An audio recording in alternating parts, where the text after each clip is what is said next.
নিজের ব্যবসা শুরু করার ইচ্ছা আছে, কিন্তু ভাবছেন পুঁজি তো কম বা কোথা থেকে শুরু করব কিছুই তো বুঝতে পারছি না। যদি এমনটা ভেবে থাকেন, তাহলে আজকের এই আলোচনা কিন্তু আপনার জন্যই। একদম চিন্তা করবেন না।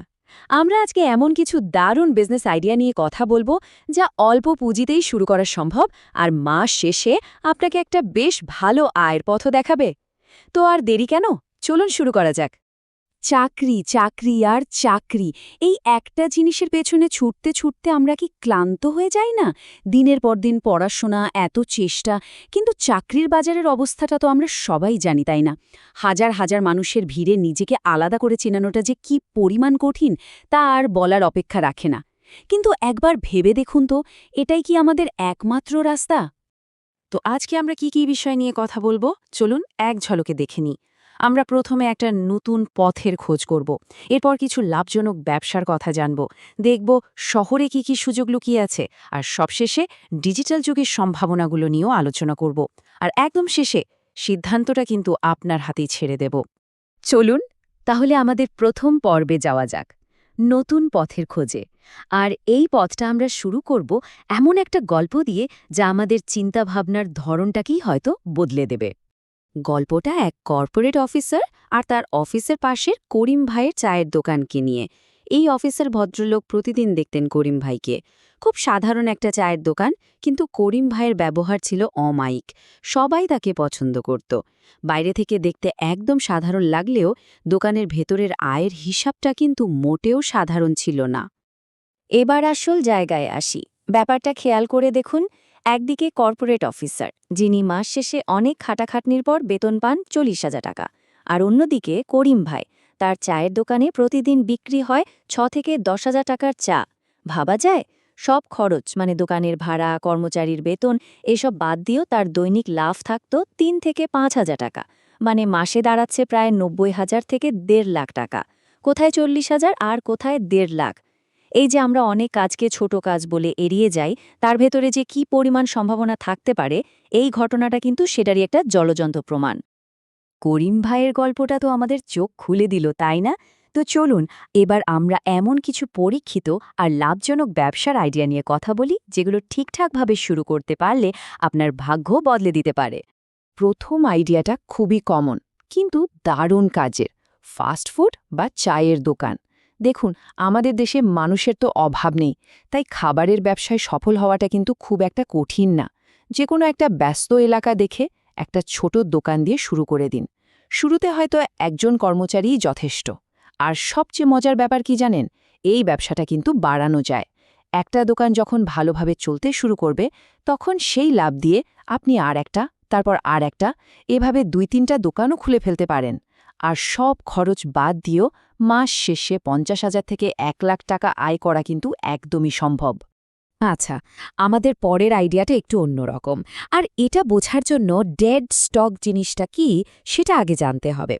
ধরুন একটা দোকানে বা ফ্যাক্টরিতে কিছু মাল অবিকৃত অবস্থায় পড়ে আছে বছরের পর বছর ধরে, ওগুলোকেই বলে ডেড স্টক। এখন দোকানদারের জন্য এটা তো একটা লোকসান, একটা বোঝা, কিন্তু আপনার জন্য এটাই হয়ে যেতে পারে বিশাল একটা সুযোগ। কিভাবে? বলছি, আপনি ফ্যাক্টরি বা বড় দোকানগুলো থেকে এই ডেড স্টকগুলো প্রায় পানির দামে কিনে নিতে পারেন। তারপর সেগুলোকে একটু ঠিকঠাক করে, দরকার হলে একটু মেরামত করে, সুন্দরভাবে প্যাকেজিং করে অনলাইনে বা কোনো ব্যস্ত জায়গায় অফলাইনে বিক্রি করে দিন। লাভটা কিন্তু অবিশ্বাস্য। আর যদি আরও বড় করে ভাবতে চান, তাহলে নিজেই একটা অনলাইন মার্কেটপ্লেস বানিয়ে ফেলতে পারেন, যেখানে অন্যরাও তাদের ডেড স্টক বিক্রি করবে। বাংলাদেশে কিন্তু এই সেক্টরটা এখনও অনেকটাই খালি, মানে এখানে সফল হওয়ার সুযোগ কিন্তু অসম্ভব। প্রচলিত ব্যবসা তো গেল, এবার চলুন একটু শহরের দিকে নজর দিই। শহরের মানুষের ব্যস্ত জীবনে এমন অনেক ব্যবসার সুযোগ লুকিয়ে আছে, যা আমরা হয়তো খেয়ালই করি না। শুধু এই সংখ্যাটার দিকে একবার তাকান।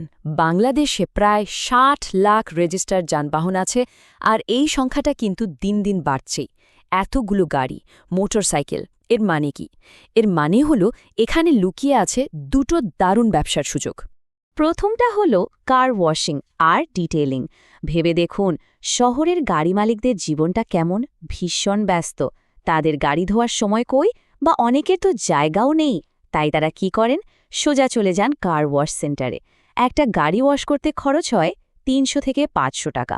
এবার হিসাব করুন, আপনি যদি দিনে মাত্র 10টা গাড়িও ওয়াশ করতে পারেন, আপনার দৈনিক আয় হবে 3000 টাকারও বেশি। আর দ্বিতীয় সুযোগটা হলো লোকাল ট্রান্সপোর্টেশন।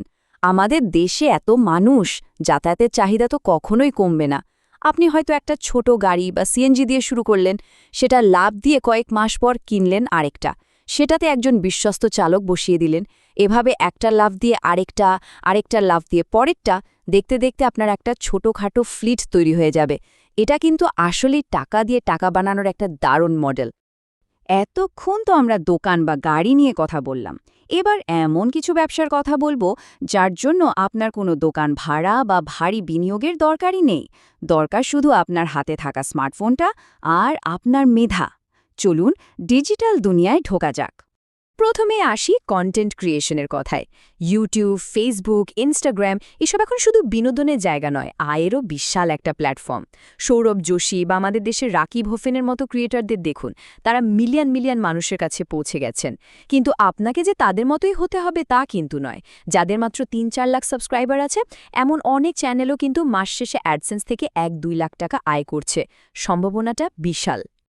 আর হ্যাঁ, কন্টেন্ট ক্রিয়েশন মানে কিন্তু শুধু ইউটিউবের বিজ্ঞাপন থেকে আয় নয়, এটা এর চেয়েও অনেক বড় কিছু। আপনি যখন একজন কন্টেন্ট ক্রিয়েটর হন, তখন আপনি নিজেই একটা ব্র্যান্ড হয়ে ওঠেন। আর এই ব্র্যান্ডকে কাজে লাগিয়ে আপনি নিজের প্রোডাক্ট বিক্রি করতে পারেন, কোর্স বানাতে পারেন, অ্যাফিলিয়েট মার্কেটিং করতে পারেন, এমনকি এডিটিং বা স্ক্রিপ্ট লেখার মতো সার্ভিস দিয়েও কিন্তু বড় ব্যবসা দাঁড় করানো সম্ভব। ডিজিটাল যুগের দ্বিতীয় আইডিয়াটা হল সোশ্যাল মিডিয়া ম্যানেজমেন্ট বা SMM। একবার ভাবুন, বড় বড় ডাক্তার, আইনজীবী বা ব্যবসায়ীরা, তারা সবাই এখন অনলাইনে নিজেদের পরিচিতি বাড়াতে চান। তাদের টাকা আছে, কিন্তু ফেসবুক, ইনস্টাগ্রাম চালানোর মতো সময় বা দক্ষতা কোনোটাই নেই। আর এখানেই আপনার সুযোগ। আপনি তাদের সোশ্যাল মিডিয়া পেজগুলো ম্যানেজ করার দায়িত্ব নিতে পারেন। ক্যানভা বা বিভিন্ন AI টুলের সাহায্যে পোস্ট বানানো, শিডিউল করা, কমেন্টের রিপ্লাই দেওয়া, এই কাজগুলো এখন আগের চেয়ে অনেক সহজ। আর এই সার্ভিস দিয়েও কিন্তু প্রতি মাসে লাখ টাকার উপরে আয় করা সম্ভব। তো আমরা বেশ কয়েকটা দারুণ ব্যবসার আইডিয়া নিয়ে কথা বললাম, প্রচলিত ব্যবসা থেকে শুরু করে একদম ডিজিটাল যুগের আধুনিক ব্যবসা পর্যন্ত।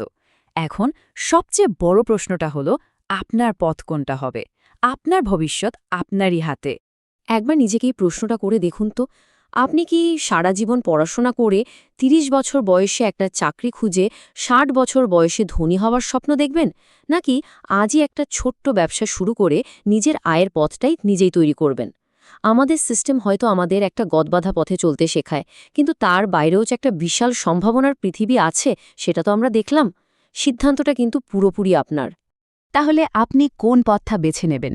চাকরির তথাকথিত নিরাপত্তা, নাকি ব্যবসার চ্যালেঞ্জ আর স্বাধীনতা? অন্যের স্বপ্ন পূরণ করবেন, নাকি নিজের একটা সাম্রাজ্য গড়বেন? দুটো পথেরই সুবিধা অসুবিধা আছে, চ্যালেঞ্জ আছে।